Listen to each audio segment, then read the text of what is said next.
میں ایک بات بتاتا ہوں، پچھلے زمانے کی ایک بات ہے کہ ایک پرہیزگار شخص تھے، متقی تھے بنی اسرائیل میں. ایک خاتون جو فحش کاموں میں ملوث رہتی تھی، طوائف تھی یا جیسی بھی، وہ آئی اس عابد کے پاس. یہ پرہیزگار شخص تھا. یہ جب آئی تو کہا کہ رات گزارنے کے لیے میرے پاس کوئی ٹھکانہ نہیں ہے، باہر ٹھنڈی اور بارش ہے، مجھے تھوڑی سی جگہ دے دو. اس عابد نے رحم کھا کر اپنے گھر میں عورتوں کے رونے پر کبھی شیطان داخل ہو جاتا ہے. مدد کے لیے عورت رونا دھونا جب کرتی ہے تو اچھے اچھوں کا ایمان ختم ہو جاتا ہے. وہ عورت رونے لگی کہ میرا کچھ کوئی سہارا نہیں، بارش میں بھیگ جاؤں گی، میں تڑپ تڑپ کے ختم ہو جاؤں گی. اس عابد شب زندہ دار اس نے اپنے خانقاہ میں جگہ دے دیا. جب رات ہو گئی تو وہ عورت آئی اس کے سامنے آئی اور عریانیت کے ساتھ عجیب و غریب حرکتیں کر کے اس کو گناہ پر ابھارنے لگی. وہ عابد تنہا تھا.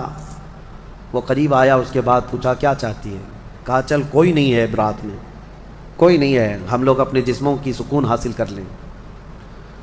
اس عابد نے کہا کہ ٹھیک ہے، میں اس سے پہلے تھوڑی دیر میں بھی آتا ہوں، خواہش ہے تیرے ساتھ آ جاتا ہوں، سوتا ہوں، لیکن اس سے پہلے میں دیکھتا ہوں. اس نے کیا کیا، گھر میں جو چراغ جل رہا تھا، بہت اس وقت مشعل جلائے جاتے تھے، کرنٹ تو نہیں، لائٹ نہیں، مشعل جو جلائے جاتے تھے، اس نے وہ مشعل کو قریب کیا، پہلے اس میں اپنی انگلی لگایا تو چمڑی جل گئی، ہاتھ جھٹکنے لگا. وہ خاتون تیار کھڑی تھی، پوچھنے لگی کہ کیا کر رہا ہے؟ کہا رک جا دیکھ رہا ہوں. تھوڑی دیر کے بعد دوسری انگلی آگ میں لگایا، چمڑی جل گئی. پھر اس کے بعد وہ اسی طرح جلاتا رہا انگلی کو. اس خاتون نے پوچھا کہ کیا کر رہے ہو تم؟ اس عابد نے کہا میں دیکھ رہا ہوں، اس آگ کو میں برداشت کر سکتا ہوں تو پھر ٹھیک ہے، میں یہاں مزے بھی کر لوں گا، اس لیے کہ جہنم کی آگ اس سے 70 گنا زیادہ تیز ہے، میں نے سنا ہے. دیکھ رہا ہوں کہ یہاں کی آگ میں برداشت کر پاتا ہوں. 2 انگلیاں سامنے کیا، 3 انگلیاں کیا، 4 انگلیاں جب مشعل میں لگایا تو پورا چمڑا جل کر کے صرف انگلیوں کی ہڈیاں کالی ہو کر رہ گئیں. ہاتھ پورا چمڑا لٹک گیا، پورا ختم ہو گیا، ہاتھ پورا جلا رہ گیا. وہ عورت چیخ مارنے لگ گئی کہ کیا کر رہا ہے، چمڑے کے جلنے کی بو آنے لگ گئی. اسی اثنا میں وہ عورت چیخ مار کر کے باہر نکلتی ہے کہ بچاؤ مجھے، بچاؤ، یہ پاگل ہو گیا، پاگل ہو گیا. بادشاہ کی پولیس وہاں سے گزر رہی تھی، آئی اور اس نے پوچھا کہ کیا ہوا ہے؟ کہا کہ اس عابد نے میری عزت پر حملہ کر دیا. تو پولیس اندر گھس گئی، دیکھا تو یہ بیٹھا ہوا تھا. اب آؤ دیکھا نہ تاؤ، حملہ کر دیا اس پر. لوگوں کو باہر پتہ چل گیا کہ ایسا ایسا ہوا ہے. ایک عورت آئی تھی اور اس پر عابد رات کو تنہائی میں اس کے ساتھ منہ کالا کر رہا تھا. تو لوگوں نے مارنا شروع کیا، اتنا مارا کہ وہ عابد مر گیا، انتقال ہو گیا، ختم ہو گیا. اب مسئلہ یہ ہے کہ اب لوگوں میں یہ بات پھیل گئی کہ اتنے سالوں جس کو ہم نے عبادت میں دیکھا تھا، وہ ایک عورت کے چکر میں آخری وقت بہک گیا اور منہ کالا کر لیا. اب اس کے بعد اس کو اٹھاتے ہیں، اٹھا کر کے قبرستان میں جب دفن کرنے کے لیے رکھا گیا، قبر میں جیسی رکھتے ہیں، اس قبر میں تیز خوشبو بھر چکی ہے، ہر جگہ سے خوشبو کے جھونکے آ رہے ہیں. لوگوں نے کہا یہ بدکار آدمی کی قبر میں اتنی خوشبو کہاں سے آ رہی؟ اس کو دفن کر دیا اور یہ بات مشہور ہونے لگ گئی. بادشاہ خود بھی آیا، پوچھا یہ کیا مسئلہ کیا ہے؟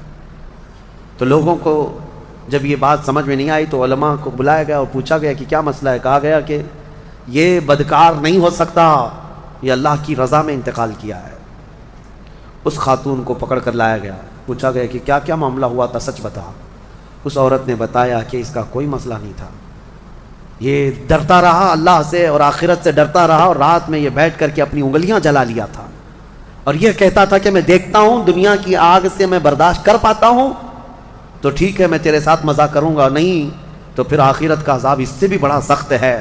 وہ یہ کہتا رہا اور میں بھاگ کر گئی، اتنے میں لوگ آئے اور اس کو مار دیے. بادشاہ نے پوچھا کہ دیکھو اس کو پھر سے نکالو. نکالا گیا.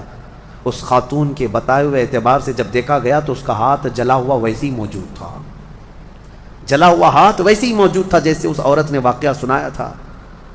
پھر لوگوں نے بہت توبہ کی کہ اس کو مارنے کا کیا گناہ تھا، اس کا جرم تھا، لیکن بہرحال وہ شہید تھا. اس حکایت کو نقل کر کے فرماتے ہیں صاحب حکایت کہ یہ وہ لوگ تھے جن کا ہر کام آخرت سے جڑا ہوا تھا، وہ ایک حرکت بھی کچھ ان کو دنیا میں ڈگمگ نہیں کرتی، ان کے پاؤں کو نہیں پھسلا پاتی. کیوں؟ وہ ڈرتے اس بات سے تھے کہ آخرت میں کیا ہوگا، آخرت میں کیا ہوگا.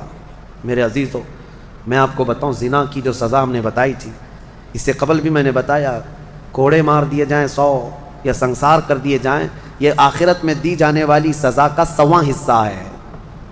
اس سے 100 گنا زیادہ سزا وہاں پر قیامت میں. تو پھر وہ کیسی ہوگی سزا؟ پھر 100 گنا زیادہ سزا کیا ہے؟ اسی لیے فرمایا گیا جہنم کا ہلکا عذاب. پوچھا گیا حضور سے سب سے کم عذاب کیا ہوگا؟ سب سے کم کسی کو عذاب دیا جائے گا اگر دوزخ میں تو کیا ہوگا؟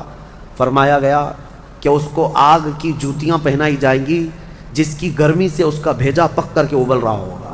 یہ سب سے ہلکا عذاب ہے دوزخ کا. پھر جہاں اللہ نے عذاب علیم کہا، عذاب عظیم کہا، عذاب مہین کہا، دردناک عذاب، بڑا عذاب، ذلت والا عذاب، تو پھر وہ کیسا ہوگا؟ بہرحال خلاصہ کلام میرا یہ ہے، آج ہم نے تلاوت میں یہی پایا کہ اے لوگو تم آخرت کے تصور پہ جیتے رہو. دنیا فانی ہے، دنیا فانی ہے، حساب کا ایک دن آئے گا. فمن یعمل مثقال ذرۃ خیرا یرہ ومن یعمل مثقال ذرۃ شرا یرہ.